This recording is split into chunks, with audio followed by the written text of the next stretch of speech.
He was just a struggling single dad trying to keep his little girl safe. She was a powerful CEO who didn't believe in love, only contracts. When their worlds collided over a deal neither of them expected, no one could have predicted what would happen next. Not even them. Get ready for a story of unexpected kindness, quiet strength, and a connection that might just change everything. Before we dive in, if you enjoy heartwarming stories that inspire and heal, don't forget to subscribe to the channel and tap the bell so you won't miss a single moment. Now let's begin. Single dad agreed to a contract marriage with a cold CEO, but she cried when he asked to leave. The storm rolled over the pines like an angry beast snarling with thunder as rain pelted the narrow mountain road leading into Clearwater. Most people would have pulled over or waited it out in the nearest gas station, but Victoria Hale didn't have that luxury. Time was currency and she had none to spare. Her sleek black Tesla hissed as she navigated a sharp turn until a warning light blinked red on the dash, followed by a sputter and a sudden silent coast. "No, no, no," she muttered, tapping the steering wheel. Not now. The car slowed to a crawl and then stopped altogether on the shoulder just a mile outside town. She stared through the fogged windshield. Trees loomed on either side, dripping water like 1,000 ticking clocks. There was no cell service. Of course, she sat still, furious. In her world, plans ran on precision. She had meetings lined up back-to-back in Seattle.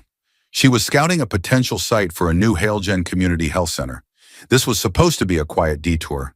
Instead, it was becoming a logistical nightmare. Victoria Hale was not a woman accustomed to being stranded, especially not alone in the woods wearing 4-inch heels and a camel-colored trench coat already soaking at the shoulders. She popped the hood, grabbed an umbrella from the back seat, and stepped out into the cold curtain of rain. The wind caught her coat as she leaned over the engine compartment, her high-fashion confidence faltering in the face of belts, tubes, and steam she couldn't diagnose. She was glaring at the mess when she heard the sound of tires crunching gravel. A beat-up silver pickup truck pulled up behind her, its headlights glowing through the rain like two eyes from a simpler world. The door opened and a man stepped out. He was tall, broad-shouldered, dressed in work jeans and a flannel shirt under a worn brown jacket. A baseball cap shaded his eyes. He walked with a calm, unhurried gait like someone who didn't live by the hour. "You all right there, ma'am?" he called over the rain. Victoria straightened and turned. "I'm fine," she said quickly. "Just waiting for a tow." He gave her a knowing look, then tilted his chin toward the open hood. "Tesla, huh? She's not liking this weather." "I'm aware," she replied, sharp but not unkind. "Mind if I take a look?" She hesitated.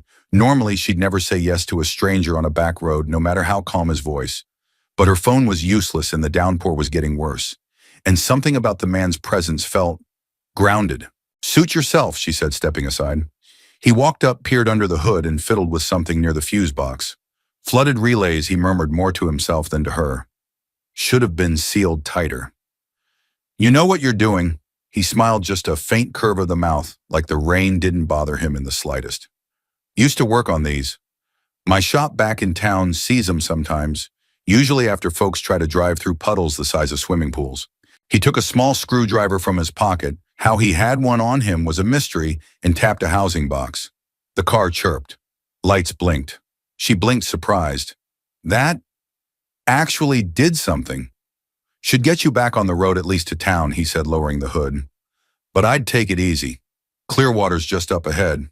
Got a diner mechanic shop if you want a real look." He turned back toward his truck. "Wait," she said. He paused. She was wet, uncomfortable, still annoyed, but a strange warmth nudged at her. It wasn't the repair, it was the simplicity of what had just happened. No ask, no negotiation, just help quietly given. "Thank you," she said, softer now. "Can I pay you for your time?" He shook his head. "Just glad you're all right."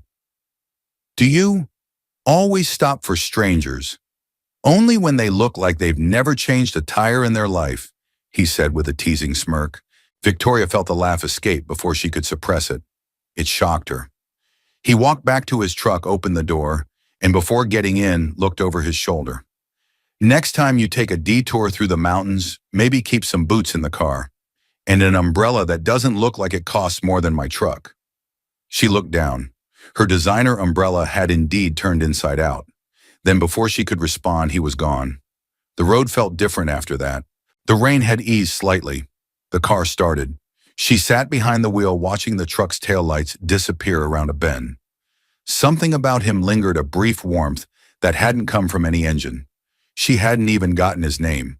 But for the first time in a long time, Victoria Hale's CEO, perfectionist survivor, felt seen. She exhaled slowly, pulled onto the road, and drove toward town. Not knowing that a man named Luke Morgan, single father of one, had just stepped quietly into her life, and that a broken-down Tesla in the rain would be the first domino in everything about to change. The polished steel elevator doors glided open on the 42nd floor of Helgen Tower, revealing a sweeping view of downtown Seattle soaked in golden morning light. Inside her glass-walled office, Victoria Hale stood, unmoving, arms folded, watching the city like it was a chessboard and she the grandmaster. Except today she didn't feel in control. The envelope on her desk bore the family crest. She'd opened it an hour ago, read its contents 3 times, and still hadn't moved.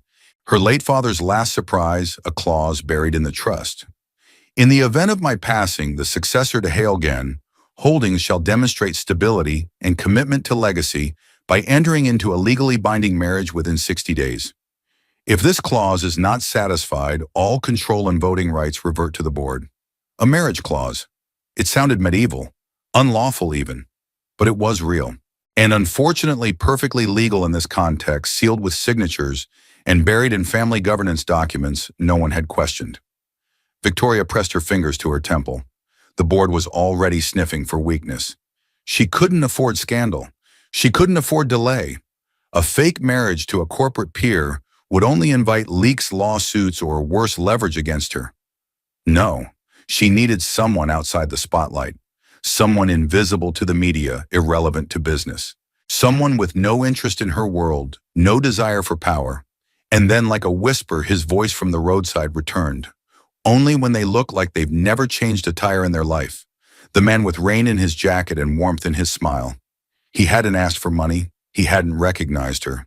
He'd simply helped, then disappeared. She didn't know his name, but she knew where to find him.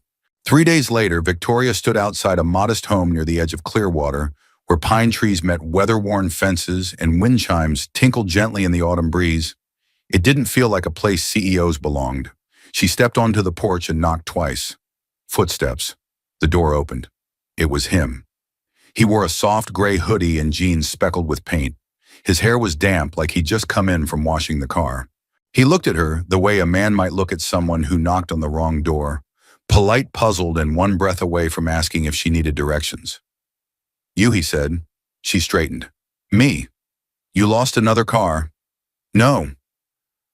She exhaled, pushing past the absurdity. "I need to talk to you. Privately." He glanced behind him, then stepped aside. "Come in." The living room was small, tidy, and warm. A girl's pink ballet shoes hung from the doorknob of a bedroom down the hall. A dog-eared copy of Charlotte's Web sat on the coffee table beside a crayon drawing that said, "Daddy, you're my hero." She sat on the edge of a faded couch. "I didn't catch your name." "Luke Morgan," he said. "And I'm guessing you don't do surprise visits often." "No," she admitted.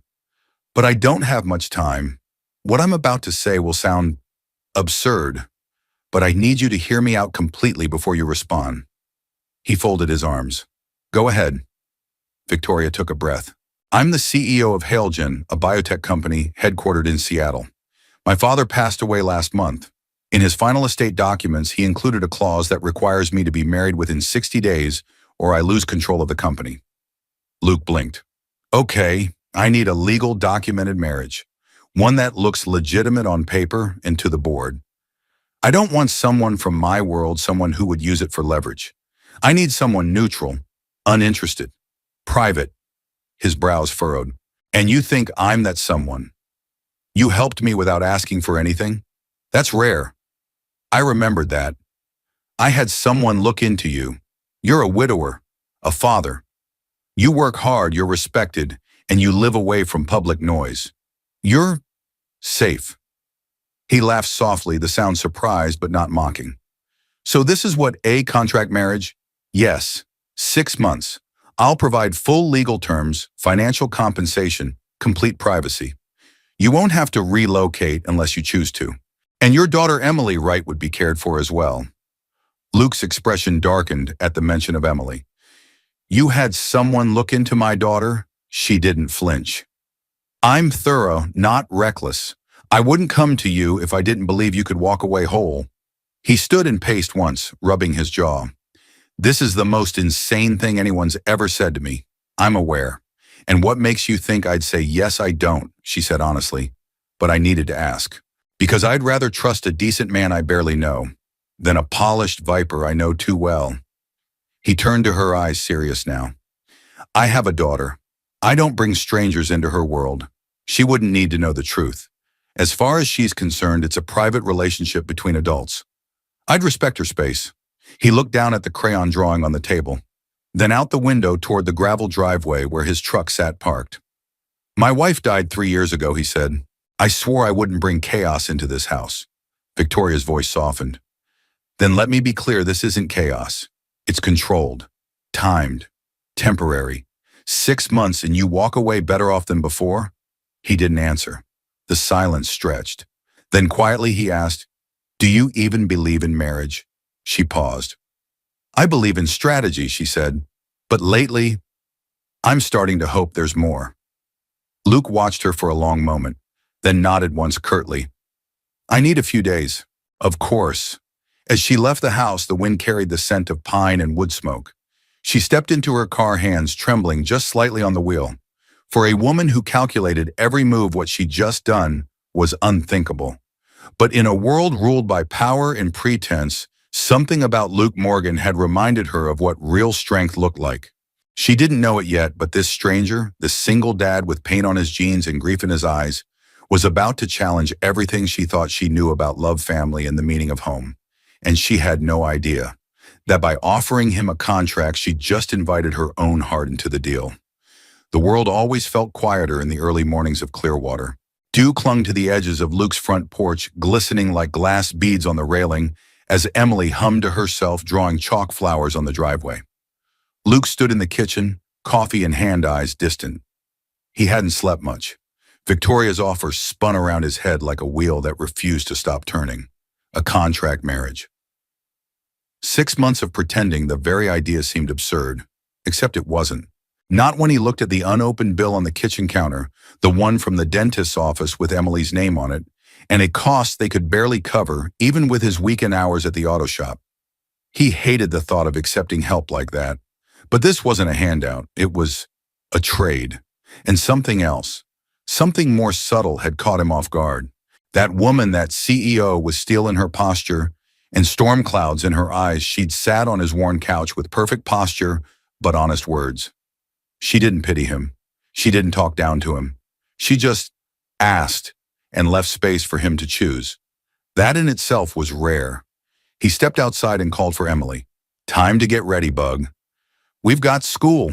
Okay, Daddy, she chirped, standing and dusting off her jeans. Her laughter echoed against the trees. Luke watched her run inside the picture of joy. She was his compass. If he said yes to this deal, it would be for her future. But it would also be because just once he wanted to believe someone like Victoria Hale might not be as far from his world as she seemed. 3 days later, Luke stood in the downtown Seattle office of Halegen Legal, his signature drying on thick linen paper. He hadn't brought Emily. Victoria sat across from him in a tailored navy suit, her hair pulled back neatly, her expression unreadable. A lawyer in a gray tie recited the terms again. Duration, financial sum, conditions for privacy, and exit clause. No intimacy required. No obligations beyond public appearances and cohabitation in a secure residence owned by the Hale Trust. When it was done, the lawyer collected the pages and left the room.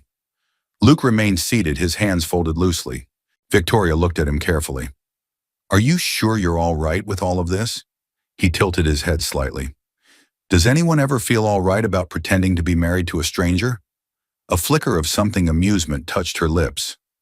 I suppose not, but I signed, which means I'm in. So, what's next? We move you in. This weekend, I've prepared a guest suite on the second floor. You'll have your own space. Emily's room is next door.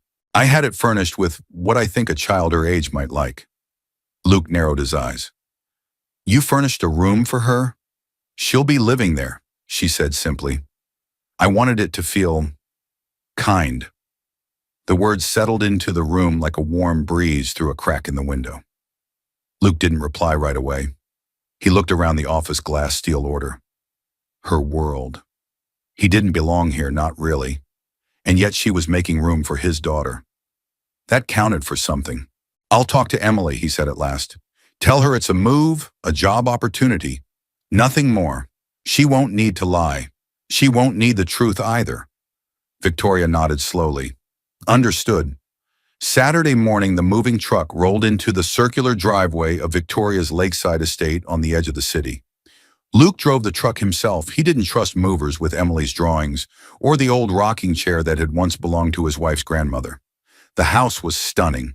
All clean lines, soft wood tones, and wide windows that drank in the water view. Emily pressed her hands to the glass and whispered, Daddy, it's like a castle. Victoria greeted them at the door. She wore jeans and a soft gray sweater, casual, almost ordinary if not for the poised way she held herself. Welcome, she said, offering a small smile. Emily, your room is upstairs. Second door on the right. The girl turned to her father for permission. Luke nodded. Go check it out, bug. When she dashed upstairs, Victoria turned to Luke. Come, I'll show you around. The tour was brief and efficient. Kitchen, library, back deck, pantry, security panel. She didn't try to impress him, just explained where things were and how they worked like someone showing a tenant around a guest house.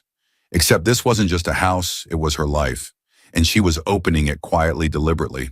They ended the tour in the living room where Emily had already found the built-in window seat and was curled up with a book. I'll make dinner tonight, Victoria said. Luke raised an eyebrow. You cook, I follow recipes. I make no promises, he chuckled. Fair enough.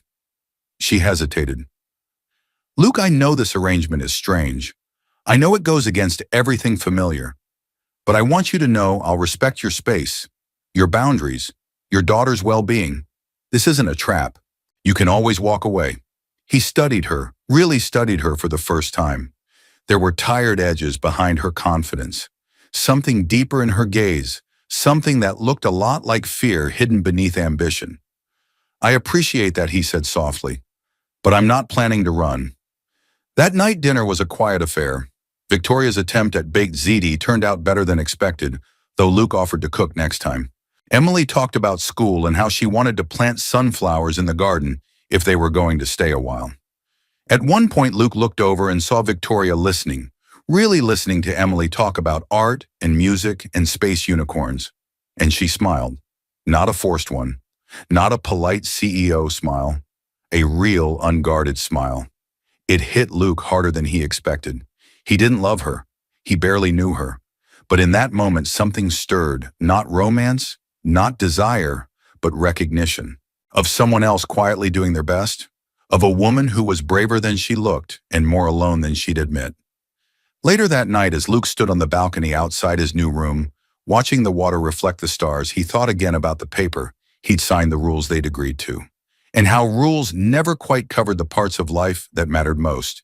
He wasn't sure where this was headed, but for now they were under the same roof. And for the first time in a long time, he didn't feel like an outsider anymore. The scent of fresh pancakes drifted through the air like a slow song on Sunday morning. Luke stood by the stove, flipping another golden round onto the growing stack, his sleeves rolled up, hair tousled from sleep. Across the kitchen island, Emily was busy pouring maple syrup into a tiny ramekin, her feet swinging from the bar stool. The sun had just begun to stream through the lake-facing windows, casting a soft glow on the pine cabinetry and stone countertops, luxury materials Luke never imagined touching in his life, much less using to make breakfast. Victoria Hale emerged from the hallway, her steps nearly silent. She wore a satin robe over fitted loungewear hair, brushed back into a sleek ponytail. To Luke, she looked like she belonged on the cover of some upscale design magazine, perfectly poised even in quiet moments. Good morning, she said, her voice lower in the early hour, almost warm. Morning, Luke replied, tilting the pan for one final pancake. Coffee's brewed. Real stuff, none of that capsule nonsense.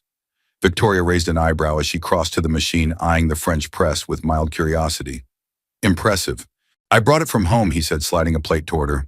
Didn't trust whatever alien contraption you had hiding in that cabinet. Emily giggled behind her orange juice. Victoria poured herself a cup and sipped carefully, her lips parting in the smallest expression of approval. It's good. Luke turned back to the stove. You sound surprised. I'm not used to someone else making coffee for me. He glanced at her over his shoulder. Then you've been hanging around the wrong people. There was a pause, the kind of pause that lingered, not awkward, but aware. Then Victoria turned her attention to Emily. Did you sleep well? Yes, Emily beamed. Your house is so big. I got a little lost going to the bathroom last night, but then I remembered the pink flower door is mine. Victoria smiled. That door was your idea. Really, I had the decorators paint 3 options. Yours was the one I liked most, but now I see it was meant for you. Luke watched quietly as Emily blushed with pride. Victoria wasn't trying to impress her. She was simply present, and that mattered. Later that afternoon, while Emily was at a local art workshop, Luke and Victoria found themselves alone in the garden. It was Victoria's idea, a walk to clear her head before a late Zoom call. Luke followed her down the gravel path that wound through manicured hedges and stone planters. This doesn't feel real sometimes, he said, hands in his jacket pockets. I mean, this house, these grounds, this whole setup. Feels like I'm inside a TV show. Victoria looked ahead, her expression unreadable. That's funny, because I've spent most of my life feeling like I'm watching one. Luke slowed his steps. What do you mean I've learned how to play the part? The suit, the posture, the decisions. But it's always been a performance. Even at home growing up, being Victoria Hale wasn't optional. It was survival. Luke was silent, listening. She continued, her voice softer now. My father didn't raise daughters. He raised successors. I was the one who didn't break. That made me valuable. Luke's jaw tightened slightly. You say that like it was a good thing? It kept me alive, she said plainly, but it didn't leave much room for breakfast pancakes or bedtime stories. He looked at her closely. For the first time, he saw not the CEO, but the child behind the glass. Maybe that's why Emily caught you off guard. Victoria's eyes flicked to him. She did. She's not trying to impress anyone. She just loves freely. Most kids do. I didn't. That's not your fault. She looked away toward the lake. The water shimmered, still and deep. You know, I expected this arrangement to be clinical, a transaction. But now I wake up and hear your daughter humming while she brushes her teeth. I drink real coffee and eat breakfast with people I didn't hire. It's unsettling. Luke let out a dry laugh. Unsettling. That's one word for it. I mean it, she said. It's hard to trust something that doesn't come with strings. Luke turned toward her, his voice gentler now. Maybe that's the point. Not everything worth keeping needs to be controlled. They stood in silence as the wind brushed past them, rustling the trees. Then Victoria said, would it be all right if I picked Emily up today? From her class, Luke looked surprised. You want to? I think she'd like it. And I want her to see I'm trying. Luke nodded slowly. She'll love that. Victoria had never stepped into an art center before, not one, with peeling paint and old folding chairs. But as she entered the room that afternoon, she felt something shift inside her. Children laughed. Paint splattered. Glitter was everywhere. Emily was sitting cross-legged on the floor, painting a cardboard castle. When she looked up and saw Victoria, her eyes lit up. You came, I did, Victoria said, crouching down in her designer heels with surprising ease. I heard you built a kingdom. Emily held up a glitter-covered tube. It even has a tower for Dad. Victoria smiled. I'd love to see it. Later, when they got into the car, Emily slipped her hand into Victoria's without thinking. Victoria looked down at the tiny fingers curled around hers, and for a moment she forgot it was pretend. That evening, Luke noticed something new. As they sat together on the back patio, Emily inside watching a movie, Victoria wasn't on her phone. She wasn't taking calls. She was sipping tea and watching the stars come out. How was pickup, he asked. She showed me her castle, Victoria said, and told me she wants to be a glitter engineer when she grows up. Luke laughed. That sounds about right. Victoria looked at him. She trusts so easily. She's been through enough not to waste time doubting. There was silence again. Then she said quietly, Thank you for letting me in. Luke looked at her. Really looked. You're not just in, he said. You're showing up. That counts more than you think. Victoria held his gaze.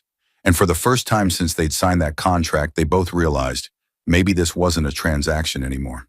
Maybe it was the beginning of something neither of them had planned for. The call came just past noon on a Tuesday.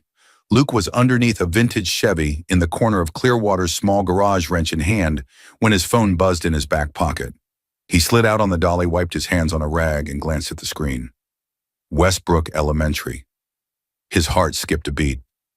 "This is Luke Morgan," he answered, voice tight. "Mr. Morgan, this is Nurse Halpern. Emily had a fall during recess. She tripped running up the playground stairs. She's all right, but she scraped her knee pretty badly and was shaken up. We'd like someone to pick her up early." Luke's stomach twisted. "I'm on my way." He grabbed his jacket and keys without thinking, but just as he reached for his truck door, another thought struck Victoria. She had taken the morning off to work from home. Her meeting wasn't until 2. She was 20 minutes closer to the school than he was. Without giving himself a chance to second-guess, Luke dialed her number. Victoria had never broken a rule she'd set for herself. Not once. But when the phone rang and Luke's name flashed on the screen, she answered it without hesitation. "She fell," she repeated, already reaching for her car keys. "Is she bleeding?" "No stitches. Just shaken." "I'm still across town if you can get there sooner." "I'm on it," she said, grabbing her coat. She hung up before he could respond. Victoria arrived at the school in record time. In the nurse's office, she found Emily sitting on the cot with a lollipop in hand and eyes red-rimmed from crying. Her scraped knee was bandaged, but her usual spark had dimmed. When Emily saw Victoria, her lower lip trembled. "I didn't mean to fall," she whispered. "Oh, sweetheart," Victoria said, kneeling down without thinking. "It's okay. Everyone falls." Emily's little arms wrapped around her neck like a vine, desperate for something solid. And Victoria froze just for a second. Then she melted. She held the child against her shoulder, a small warm weight pressed to her chest, and for the first time in her adult life, she wept. The nurse, startled, offered a tissue, but Victoria waved her off with a quiet nod. The tears weren't from panic or guilt or anything she could name. They were from something deeper. Some unseen reservoir cracked open by the sight of this small girl who had trusted her so completely, so instinctively.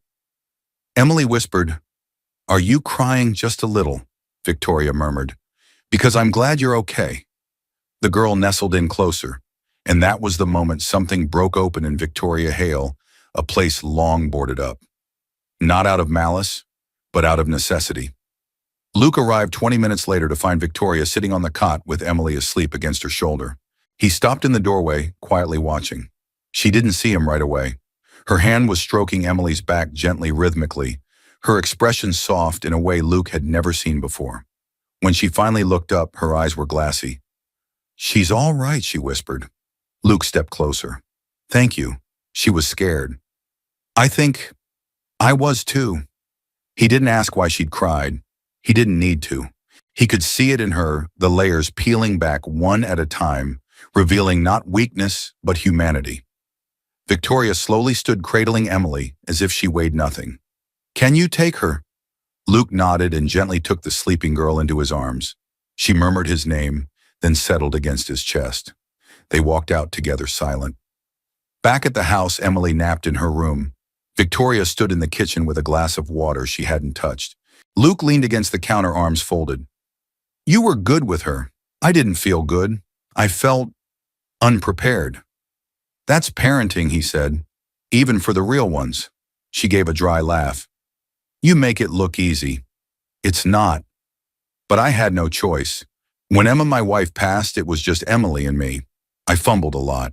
Burnt dinners, missed ballet rehearsals, slept through school meetings, but I showed up."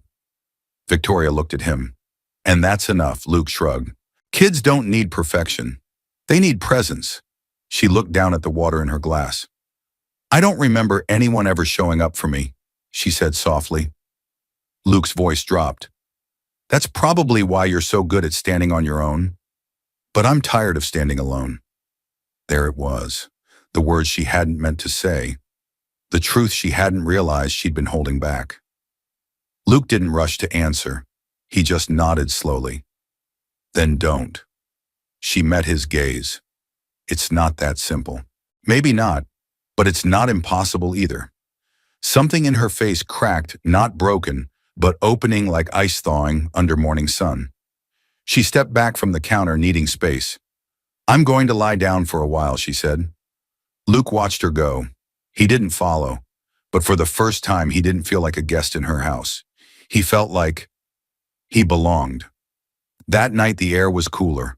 A storm whispered somewhere out on the lake, just distant enough to stir the wind. Luke sat by the fire pit outside, a blanket around his shoulders.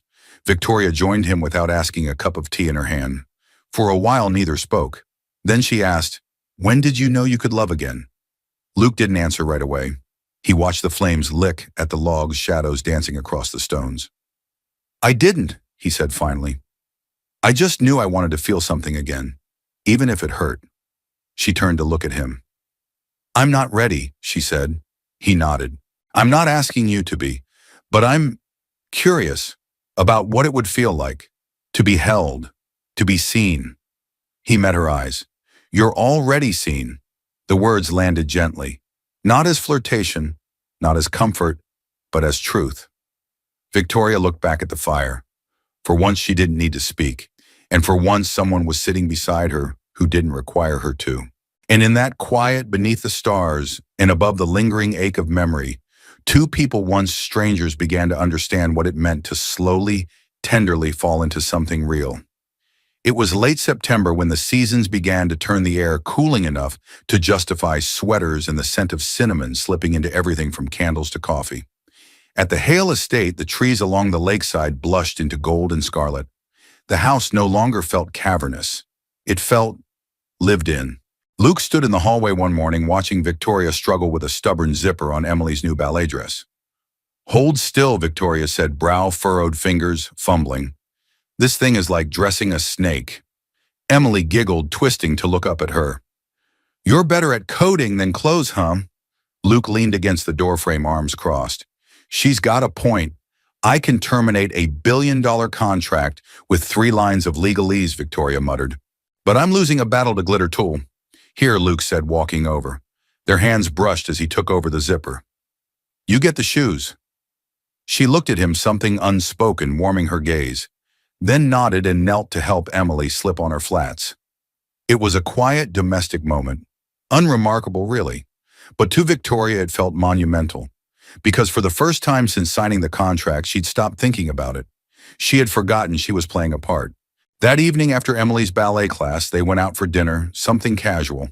A local diner in town, the kind with checkered floors and red vinyl booths. No one looked twice at them. To everyone else, they were just another family out on a Friday night.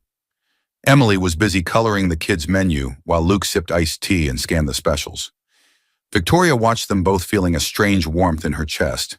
It wasn't new, but tonight it was louder. "You know," Luke said, setting his glass down, "you've been different lately." Victoria blinked. "Different how less?" "CEO. More human." She raised a brow.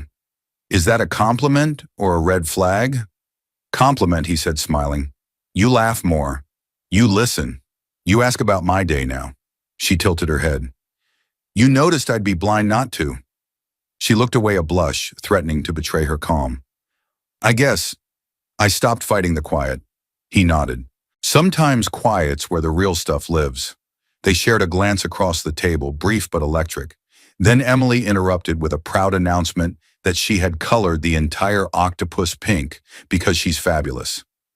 Victoria laughed, and it wasn't forced. Luke smiled to himself. He liked that sound. He wanted more of it. Later that night, back at the house, Luke poured himself a glass of water in the kitchen. Victoria entered a moment later, barefoot, holding a thick folder. "I found something today," she said.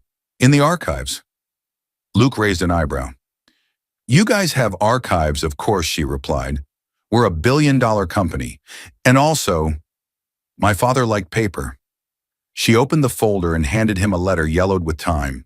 It was handwritten, gentle, unlike anything he imagined coming from a corporate executive.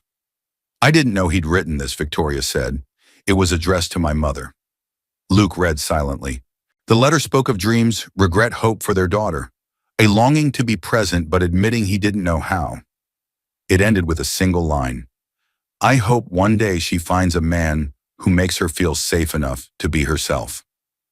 Luke looked up. Victoria's expression was unreadable. I used to think I hated him, she whispered, for making me cold, for teaching me that emotions were liabilities. You don't anymore, I'm learning that, maybe. He just didn't know how to love out loud. And I inherited that silence. Luke set the letter down carefully. You're not silent anymore. They stood there a heartbeat too long, and something shifted again, subtle but undeniable. Then Victoria stepped back, clearing her throat. I should sleep. Luke nodded, of course, but neither of them moved. Finally, she said, tomorrow's the fall fair in town. Emily's been talking about it all week. Yeah, Luke said. She wants to win a goldfish. Would you, Victoria, pause searching? Would you go with us as, not just Emily's dad, but as part of the U.S.? She sees Luke's chest tightened, not with pressure, but with something tender and dangerous. Hope. I'd like that, he said, and for once they didn't need a script. The next day was golden and crisp, the fair buzzing with life caramel apples Ferris wheels and the shriek of kids chasing each other through hay bales. Luke held Emily's hand as she tugged him toward the ring toss booth. Victoria followed close behind, a knit scarf around her neck, sunglasses perched on her head, looking effortlessly elegant among the hay and noise. They laughed. They lost at every game. Emily won a plush turtle, which she declared was now her emotional support turtle. They ate too much cotton candy and drank cider that steamed in their palms. And then as the sun began to set and the sky turned amber, they stood watching Emily ride the carousel, her hair-blowing face beaming. Luke glanced at Victoria. She was watching Emily too, but her eyes weren't guarded. They were full of something soft and searching. I've been thinking, she said without turning, about how long we've been doing this. Almost 2 months, he replied. It feels longer, and also somehow not long enough. Luke didn't reply. Sometimes, she said, I catch myself thinking this is real. He looked at her, then really looked. And when you do, does it scare you? She nodded barely. Terrifies me. Luke exhaled. Me too. They stood in the falling dusk, shoulders almost touching. Then Emily ran up her cheeks, flushed with joy. That was the best day ever, Luke scooped her up. Yeah, better than Glitter Castle Day. Way better. Victoria looked at them both. Luke's steady arms, Emily's unfiltered joy, and something broke free inside her. A silent realization she couldn't unthink. She didn't want this to end. Not in 6 weeks. Not in 6 months. And maybe neither did he. Rain pattered gently against the windows of the Hale estate. It wasn't a heavy storm, just a quiet drizzle, the kind that invited introspection and long silences between sips of tea. Victoria stood in her home office staring at a box labeled personal. It had sat untouched on the top shelf of the built-in cabinets since the day she'd moved into the house. She wasn't sure what drew her to it now, perhaps the stillness of the morning, or the way Emily had kissed her on the cheek that morning, with the ease of someone who believed in safety. Or perhaps it was the carousel yesterday. The way Luke had looked at her, not with admiration or curiosity, but with knowing. Like he saw the parts of her she hadn't even shown herself. She brought the box down, dusted off the lid, and opened it. Inside were old photos, journals, faded stationery, and a letter, its envelope yellowing, edges curled. The handwriting on the front was unmistakable. To Victoria, for when you're ready to understand. Mom. Her throat tightened. She'd never seen this before. It must have been left for her after her mother passed, long before her father's death. She'd assumed, like always, that her mother had simply left without much to say. But here it was. Hands trembling, she opened it. My darling Victoria, if you're reading this, it means you've lived long enough to reach a point. I never could. A woman standing in her own strength, not her father's shadow. I want to tell you the truth about me and about the girl you were never allowed to be. Your father loved you in the only way he knew how, through achievement, through power. He raised you to survive. But I watched you every night from the doorway, building paper cities, singing under your breath, crying when you thought no one heard. I saw a little girl with a heart too big to be caged in steel. I wanted to protect that girl. I couldn't. I failed you in that. But if there's still any part of her left inside you, don't shut her away. Let her be loved. Let her play. Let her choose softness, not just strength. You don't owe anyone a fortress. I love you. I never stopped. Mom. By the time Victoria finished reading, her cheeks were wet. Her hands clenched the letter like a lifeline she hadn't known she was drowning without. For years, she had built herself into an unbreakable version of the woman she thought she needed to be, and now her mother's words cracked that armor, not with pain, but with permission. She sat down at her desk, the letter still in her lap, and stared out the window at the rain. She didn't want this life of cold perfection anymore. And the truth was, she hadn't wanted it for weeks. That evening, Victoria found Luke on the back porch, fixing the broken hinge of the screen door. His sleeves were rolled, fingers deft, and sure a pencil tucked behind one ear. Emily was inside baking cookies, supervised loosely by one of the housekeepers. Victoria stepped outside the cool air, brushing her cheeks. "I need to tell you something." Luke looked up. "Everything okay?" She hesitated, then handed him the letter. He read in silence. No interruptions, no questions. When he finished, he held it like something sacred. "She left this for you?" Victoria nodded. "I didn't know. I thought she just faded away. Like everything else, I didn't have time to feel." Luke studied her face. That last line, he said quietly, the part about not owing anyone a fortress. That hit me too. She swallowed hard. "I don't want to be a fortress anymore." Luke took a step closer. "Then don't."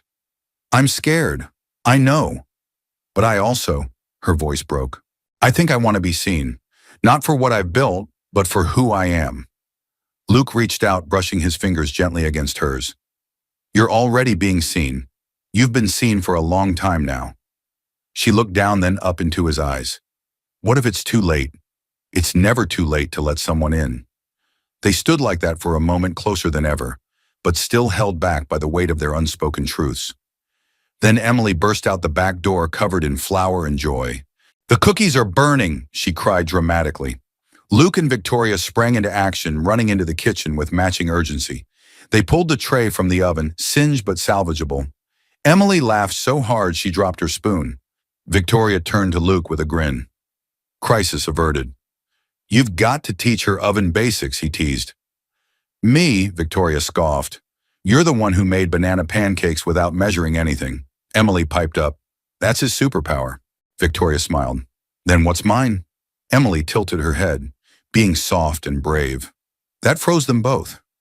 Victoria looked at Luke. He smiled. She knelt down to Emily's level. "Where did you learn that?" "You," Emily said, matter of fact. "Today." That night, after Emily went to bed, Victoria wandered into the living room to find Luke still there, flipping through a photo album she didn't remember putting on the shelf. It must have been one of the few she hadn't thrown away. He pointed to a picture of Victoria as a young girl, braces, messy hair, holding a violin too big for her frame. "Did you play for 4 years?" she said, sitting beside him. "I stopped after a recital where I messed up the solo." My father didn't say a word on the drive home. Just silence. Cold, endless silence. Luke shook his head. "You were just a kid." "I stopped being a kid early." He looked at her. "But you're finding her again." "Aren't you?" She nodded slowly. "I think so." And there in that quiet house, with the scent of burned cookies still hanging in the air, they let the silence stretch between them, not as distance, but as connection. Not as armor, but as trust. Victoria leaned her head lightly against Luke's shoulder, and for the first time in her life, she didn't flinch when someone stayed. The sound of applause echoed through the banquet hall like gentle waves against polished marble. The annual Hail Gen Foundation Gala was in full swing, with glasses clinking, soft jazz humming, and the city's most powerful donors swaying in sequined gowns and tailored tuxedos. Victoria stood near the podium, flanked by a group of board members offering polite nods and controlled smiles. Her sapphire gown shimmered beneath the chandeliers, but her mind wasn't on the event. It was on the man adjusting his daughter's dress near the coat room. Luke. He looked every bit out of place in a suit he'd reluctantly borrowed from her stylist team, black, clean cut, but slightly tight around the shoulders. Emily wore a pale pink dress, spinning in circles nearby, her laughter an echo of everything real in a room that so often felt hollow. Victoria had brought them tonight, not out of obligation, but out of something deeper. Something she hadn't named yet. But the world noticed. "Is that the husband?" one woman whispered behind a wineglass. "I heard he's a mechanic," another murmured. "That's not just a +1. That child's clearly hers." Look how they touch. The words weren't cruel. Not exactly, but they were watching. And in Victoria's world, eyes meant consequences. Still, she didn't retreat. She walked across the room and stood beside Luke. "You clean up well," she said, her voice soft. He smiled, adjusting his collar. "These shoes feel like punishment. They're designer. They're unnatural." She chuckled, then turned serious. "Thank you for coming." He glanced around. "You sure you want me here? I don't want to pretend anymore," she said. "At least not with you." He held her gaze. "Then don't." At that moment, Emily ran up, holding a small program booklet. "There's a violin performance," she squealed. "Can we stay?" Victoria smiled gently. "I think we have to now." The program resumed and Victoria took the stage for her keynote. She stood under the spotlight, 1,000 eyes fixed on her. But for once, she wasn't thinking about headlines or quarterly margins. She thought about her mother's letter, about pancakes in the morning, about Emily's scraped knee and the warmth of Luke's hand on her back when she hadn't known she needed it. She glanced at them front row center, and she spoke. "When we talk about legacy," she began, "we often speak in numbers, in empires, in what's been built. But legacy, I've come to learn, is not just about what we create, it's about what we choose to nurture." There was a murmur of curiosity in the room. "In the past year, I've made decisions that looked from the outside like strategy, business. But the truth is, I've been learning to trust again, to feel again, to rediscover the parts of myself I thought I'd buried beneath ambition." Her voice softened. "And that's because of two people sitting in this room tonight. One who reminded me how brave it is to love, and one who showed me how simple joy can rewrite the story of a hardened heart." Gasps rippled quietly through the audience. Whispers followed. She smiled. "I didn't plan to say this, but maybe that's the point. The best things in life aren't scripted." She stepped back from the mic. "And Luke, awkward, humble, honest." Luke stood with Emily and applauded the only two people in the room who weren't thinking about headlines. They were just proud, and that was everything.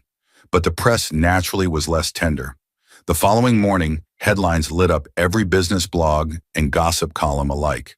Victoria Hale's surprise family reveal shocks. Gala from Wall Street to Main Street. The man beside the tech queen, fairy tale or facade.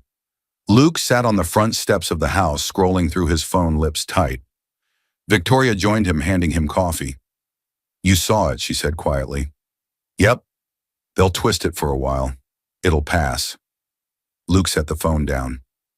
"They're not just twisting you, Vic. They're twisting me. Us. I know. I didn't sign up for attention. No one ever really does." He looked at her, frustration flickering in his eyes. "They're calling me a beard, a placeholder, a PR stunt." Victoria's jaw tensed. "I'll handle it. You shouldn't have to. But I will." He exhaled. "I'm not angry at you. I'm angry at how fast people are to define what they don't understand." She sat beside him. "So don't let them define it." He glanced at her. "What does that mean?" "It means, if this is real for us, then we're not pretending anymore. Not even quietly." Luke looked at her, long searching. "Are you saying you want this to be real?" "I'm saying I don't want to go back to the way it was before you and Emily walked into my world." Silence fell between them. Then Luke said carefully, "The contract ends in 6 weeks." Victoria nodded. "It does. And then I want to renegotiate. Not with lawyers. With you." Luke gave a half smile. "What's your offer?" She reached over, took his hand. Not perfection, not headlines. Just mornings, dinner tables, backyard swings, pancake Sundays, messy, honest life. He laced his fingers through hers. "And I get to keep your daughter as my glitter advisor. She'd be devastated if you didn't." That afternoon, Victoria released a statement, short, graceful, powerful. "To those speculating about my personal life, my choices are mine. The people in my life are not props. They're home. That's all the statement I need to make." The gossip began to quiet, not because the world stopped watching, but because she stopped flinching. And Luke, he stopped worrying, because in a world that had once chewed him up and spit him out, he had found one thing no camera could fake: a woman who didn't need him to prove himself, only to be himself. And for the first time in a long, long time, that was enough. The sun slipped low behind the lake, casting a warm amber hue over the backyard. Autumn had settled in for good now, leaves crisp to the color of copper and gold. Emily's rubber boots tracking tiny trails across the lawn as she hunted for pine cones in the waning light. Victoria stood at the kitchen sink, sleeves rolled, rinsing dishes with an ease that surprised even her. Behind her, Luke dried a plate, flipping the dish towel over his shoulder like he'd been doing this for years. The silence between them was the kind that only grew between people who'd grown used to sharing space, not awkward, but familiar. She glanced over her shoulder. "You're good at that." "What dishes?" he smirked.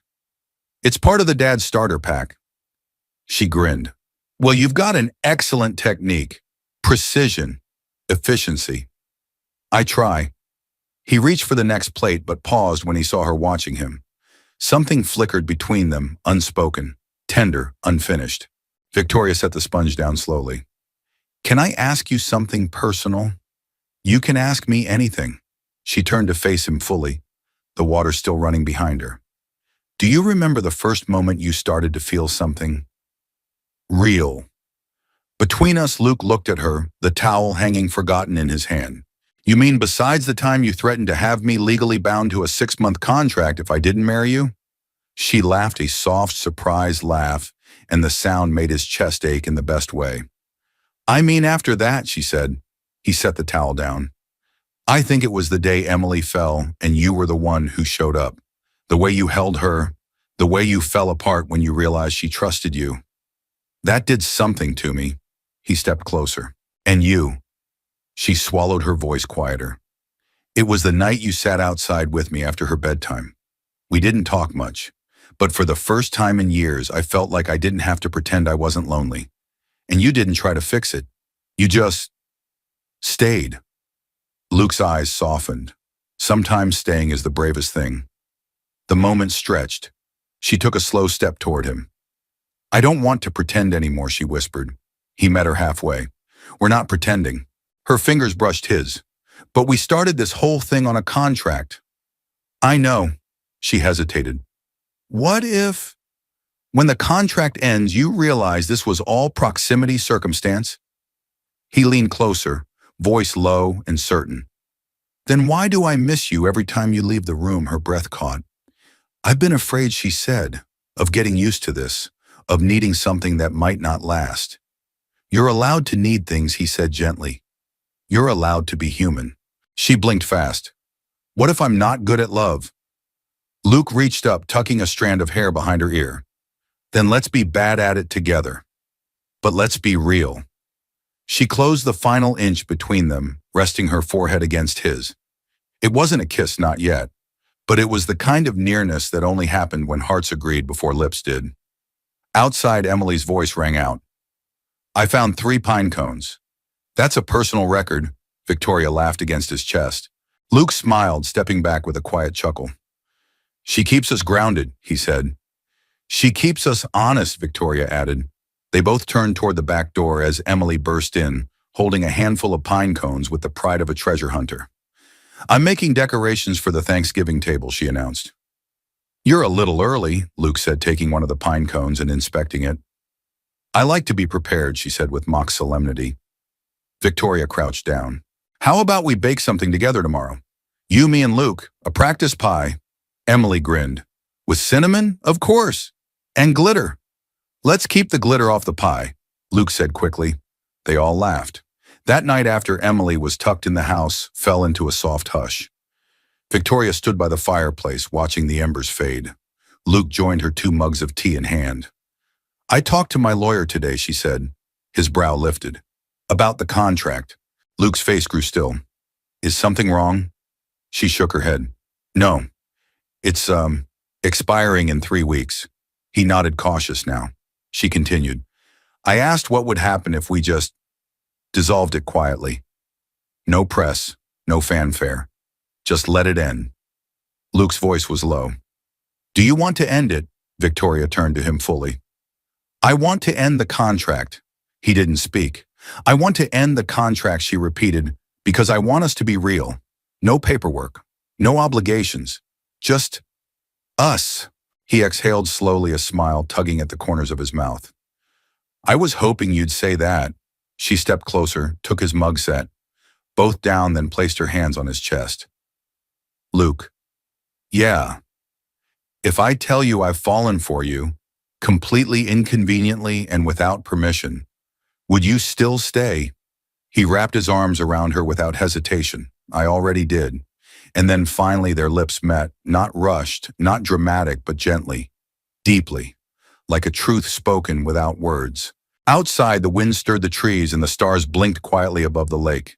Inside, two people who had once signed their names on a cold piece of paper now stood wrapped in something far warmer, far braver.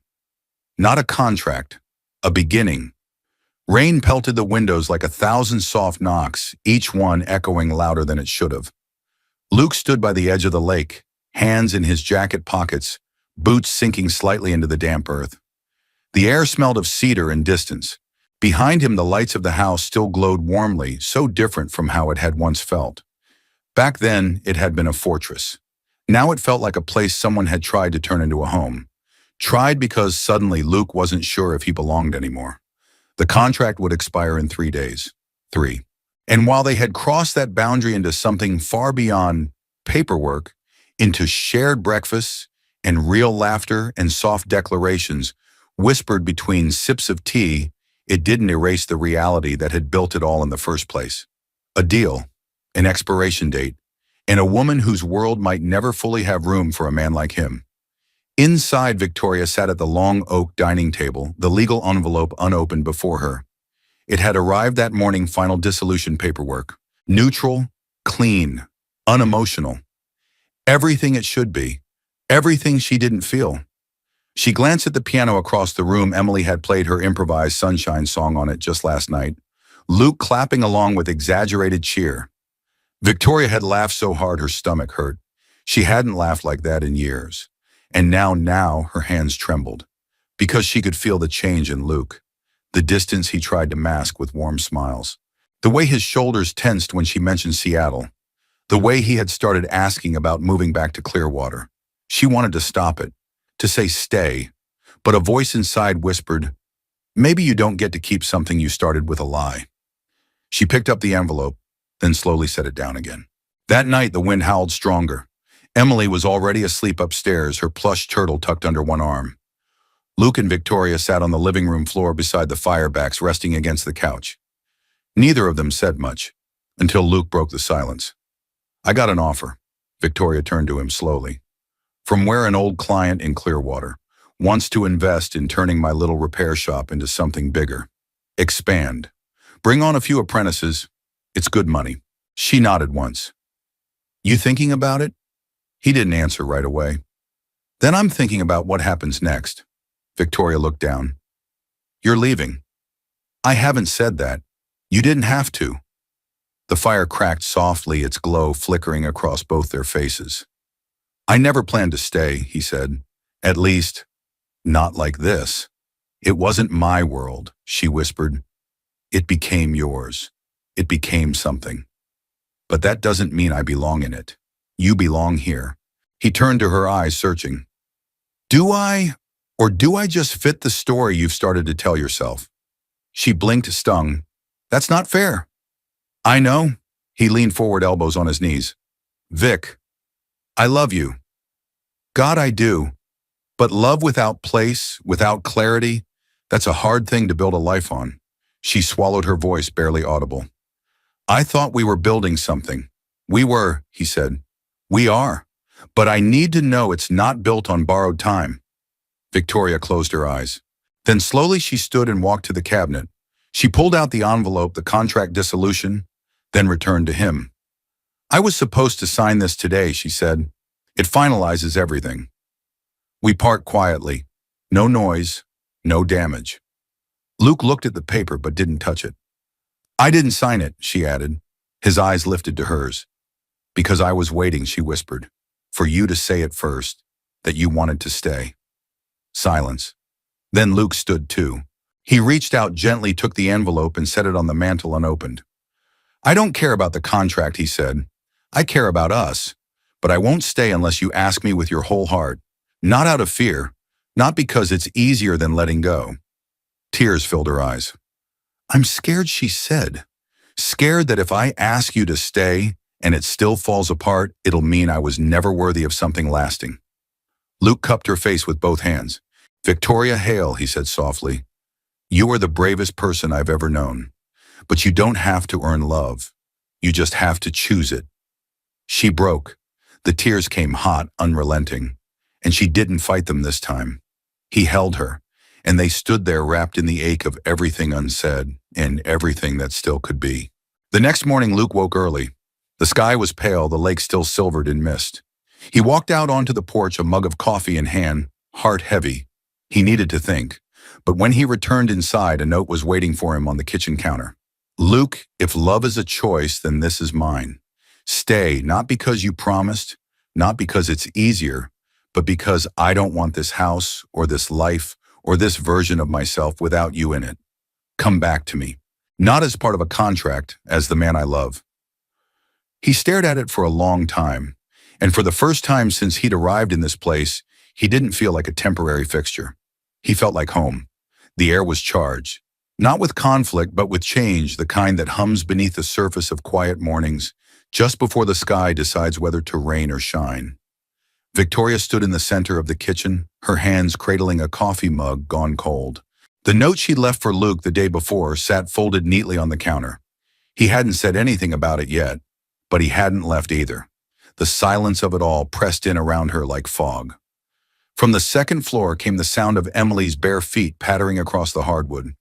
A moment later, she skipped into the room holding a paper crown she'd made from gold construction paper and sparkly stickers. Daddy says I'm in charge of breakfast today, she declared proudly. Victoria smiled. Oh, I see. So are we having pancakes or glitter for breakfast? Both Emily said without hesitation. Luke followed her into the kitchen wearing his usual flannel sleeves, pushed up hair still damp from the shower. He met Victoria's eyes over the rim of his own coffee mug, and something unspoken passed between them. They were no longer pretending, but that didn't mean the road ahead was clear. Later that afternoon, as Emily was at a play date and the house fell quiet again, Luke found Victoria on the back deck, curled up with a blanket and a book she wasn't really reading. He sat beside her without a word. The lake shimmered before them, still and endless. I read your note, he said finally. She didn't move. And I believe you, he said. Every word. Her fingers tightened slightly on the edge of the blanket, but she asked. Luke took a long breath. I'm being offered something in Clearwater. Something permanent. A shop. A future that makes sense for me. For Emily. For the life I built before all this. Victoria turned to him. You're leaving. He shook his head. No, I haven't made a decision yet, but I can't ignore what's being offered to me. Not just the business, but the clarity. Victoria bit her lip. And I'm the chaos. No, he said quickly. You're the wonder. But wonder and clarity don't always live in the same place. She looked away, jaw tense. So I'm a risk. You're a leap, he corrected. And I've been leaping since the day you asked me to sign that paper. Victoria stood unable to stay still. She paced the deck, emotions rising with each step. I don't want to be the thing that costs you your roots. And I don't want to be the man who makes you shrink your world just to keep me, he said gently. I've watched you become someone braver, softer, realer. I love that version of you. Not the one who hides in this house or behind her last name. She stopped walking. You love me. He stood too, crossing the space between them. I do. Her breath caught, but her eyes didn't waver. Then why does this still feel like goodbye? Luke reached for her hand, because sometimes love means letting someone go far enough to see what they'll choose on their own. That evening, they drove together to the community center's family fundraiser, the one Victoria had funded quietly long before she ever imagined she'd be the guest of honor. Inside the modest hall, the lights were soft, and the air was filled with the scent of baked goods and children's laughter. Emily ran ahead to join her art group while Victoria and Luke stood back, observing the life that could have been theirs long before money and press and contracts ever came into the picture. Parents greeted Luke with familiarity. Kids waved at Emily like she'd lived here her whole life. Victoria watched it all with an ache in her chest, this world so different from hers, yet now so deeply tied to her heart. The director of the center, a warm woman in her 50s named Carla, approached them with a wide smile. Victoria, I wanted to thank you. What you've helped us build, it's already changing lives. Victoria gave a small, genuine smile. It was Luke's idea. But it was your courage, Carla said. Money doesn't change lives. Intentional kindness does. As Carla moved away, Victoria turned to Luke. She's right, she said softly. You were the one who reminded me why I started this company in the first place. It wasn't for numbers. It was for people. Luke gave a small smile. You just needed someone to remind you that softness isn't weakness. She looked at him. And you needed someone to show you that love doesn't have to cost you everything you are. They stood in silence watching Emily at the craft table. I've been thinking, Victoria said at last, about where I belong and where you do. Luke waited. I don't want to chain you to my world, she continued, and I don't want to be a guest in yours. He looked over at her. So what are you saying? I'm saying, maybe it's not about where we're from or what we built. Maybe it's about where we start again as equals, as people. Not as CEO and single dad, just as us. Luke's throat tightened. Vic, I want that. Then tell me where we go. Not where I go. Not where you go. Where we go. He reached for her hand, fingers firm and sure. We start where we always should have, he said. Not from a contract, not from survival, but from the choice to walk into the unknown together. Victoria nodded, tears rising. Then let's walk. That night they returned home to find Emily asleep on the couch, her craft paper crown askew, a glitter star glued to her forehead. Luke carried her to bed while Victoria folded the little crown and placed it on the mantel. She glanced beside it. The contract dissolution still sat there unopened. She picked it up, ran her fingers along the seal, and then without hesitation she tore it in half. Luke returned in time to see her do it. She met his eyes. No more endings. He stepped forward. Only beginnings, he said. And this time when they kissed, it wasn't tender or tentative. It was homecoming. The kind you don't earn with signatures, but with the quiet decision to stay. Snow had fallen overnight, the kind of soft storybook snow that coated every branch and rooftop with quiet reverence. Clearwater looked like a painting come to life, chimneys smoking gently, children bundled in scarves, laughter echoing across the lake as someone pulled a sled down a gentle hill. Inside the kitchen of a modest home just 2 blocks from the water, the smell of cinnamon and cloves filled the air. A loaf of pumpkin bread rose in the oven. On the table, a crayon drawing of 3 stick figures stood beneath a house with a heart over the roof. The smallest one, labeled Emily, held hands with Daddy and V. Victoria ran her fingers over the paper, smiling. I'm thinking this should go in the dining room, she said, holding it up. Luke across the room looked up from where he was tightening a light fixture. I thought we said no glitter art in the dining room. Too late, she replied. It's already emotionally attached to the wall. He walked over and took the drawing from her, gently studying it for a moment. She gave us bigger smiles than the sun, he murmured. Victoria leaned into his shoulder. She says she likes drawing us happy. She says that's how she knows it's home. Luke wrapped an arm around her waist and kissed the top of her head. She's not wrong. 3 months had passed since they'd moved into the new house, smaller than the estate, but filled with more laughter, more dinners made together, more soft socks on hardwood floors, and midnight giggles from Emily's room. The contract was long gone. What remained were rhythms of real-life. Luke's mechanic shop now thriving with local apprentices. Victoria consulting part-time, using her voice for community-centered ventures instead of corporate dominance. Emily had joined the local dance class and insisted on wearing mismatched socks because art and love. It had stopped being something they tiptoed around.